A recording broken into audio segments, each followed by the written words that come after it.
Hey Monica, I really enjoyed your video last week on toxic positivity. And as much as I was considering your questions, I really was very curious about the word toxic itself. When I Googled it, I came up with toxic people and toxic masculinity and toxic femininity and toxic shock syndrome. And finally, when I dug down to the definition itself, it came to be a byproduct of an organism that causes harm and therefore evokes an immune response. But you know what else evokes an immune response, and that is an allergy. An allergy, unlike a toxin, is actually an immune response to something that is quite harmless. Now the question is whether the situations where someone is telling you to smile is toxic or an allergen. For me, personally, I would prefer to think of it as an allergen because when I consider things from the perspective of being a toxin or a poison, of something that is doing me harm, then I feel helpless and victimized and disempowered, and that's a really difficult place to work from. But when I think of it as an allergy, then I can look into calming down my immune system in order to exist peacefully with this non-toxic element that simply has no effect on me whatsoever once I really think about it. The big question is, can I get to a point where I don't feel threatened, where I can get my immune system to back down if I perceive that it is actually not a threat? And I think a lot of my ability to do that has to do with homeostasis. In the animal kingdom, there are ectotherms and there are endotherms. There are cold-blooded creatures and warm-blooded creatures. And the cold-blooded creatures are, for the most part, at the mercy of their environment. If they are in a cold place, they're going to be cold, and if they're in a warm place, they're going to be warm. And if they need warmness in order to have energy, then they're going to have a problem if they're in a cold place, and perhaps that could be a threat to them.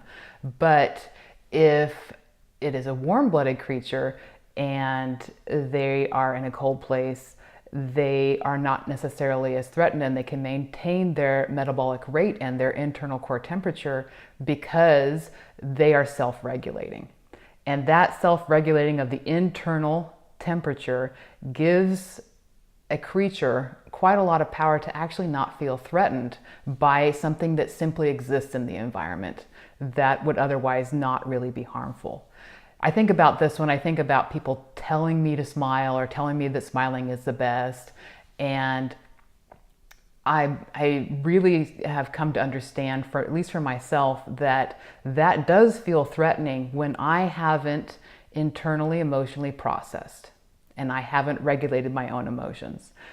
Therefore, it feels like they're imposing on a space that I haven't really looked into and taken care of for myself. And I feel a lot of imposition in that area and a lot of threat.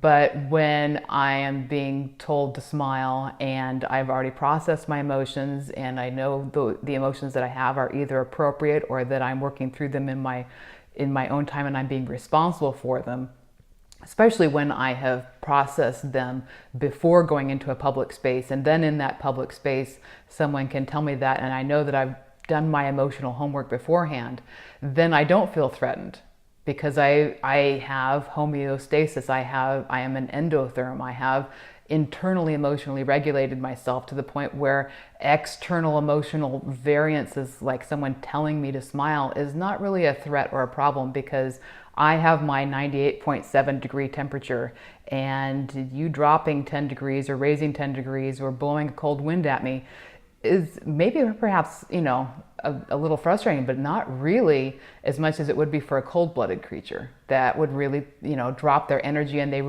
would be somewhat stuck in that place.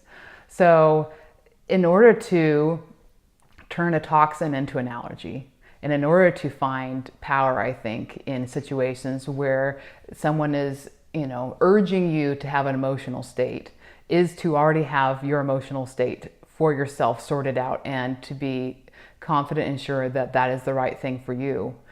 And then you can calmly and kindly tell them, thank you very much, but I'm good just the way I am. I'll see you next week.